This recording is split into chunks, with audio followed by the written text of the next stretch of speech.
We're angry, but the tide in Washington is completely the opposite. We have the strongest majority for increasing government's involvement in every segment of your life in Washington now.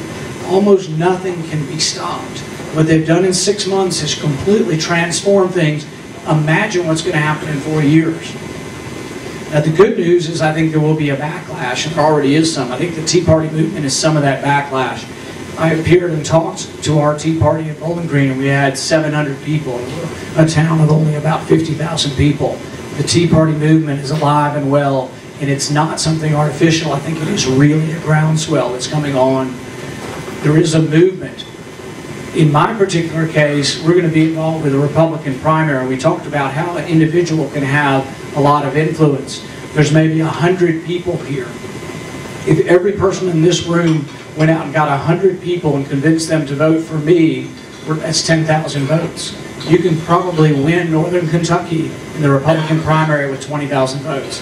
So this room right here could get half the votes I need for Northern Kentucky. 100 votes is something doable. It's not like I'm saying go get 1,000 votes. Go convince 100 people. So it's a very doable race. The race statewide is only 130,000 votes on the Republican side. So it's a very winnable race. It's a race that you can win on the ground. It's a race where you have a disproportionate effect as an activist. If you look at who votes, 50% of eligible voters register.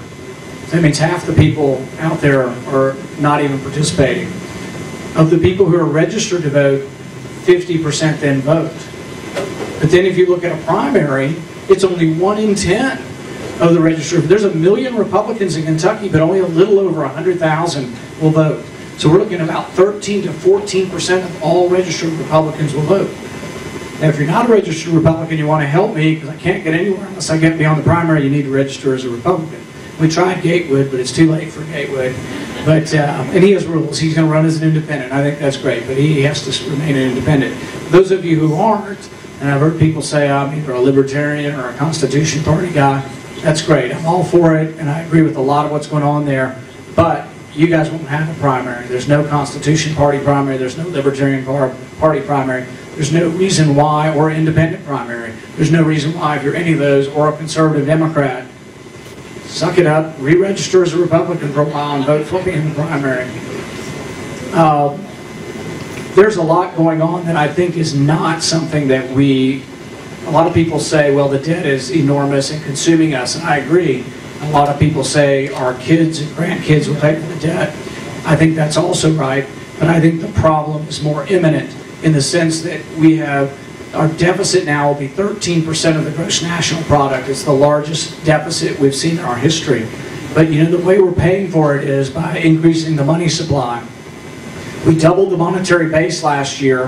When that money comes out of banks, it's multiplied another 10 times through fractional reserves. We are looking at maybe a historic increase in the money supply, and the way the deficit will be paid is through inflation. That may come within a year or two. And when inflation hits, there's going to be an uproar in our country. It may hit about the time the 2010 election comes around. The other thing we have going in our favor, if we can get beyond the primary, is President Obama was very unpopular here. He lost the primary by 30 points to Clinton, so even the Democrats don't necessarily like him that well. In the fall, McCain ran a fairly lackluster campaign across the country, but still clobbered Obama in Kentucky. So I think that we have a very good chance here. At this point, we're going to be getting on the road pretty soon, but I would like to take, we can do about 4 or 5 questions if anybody's interested in questions.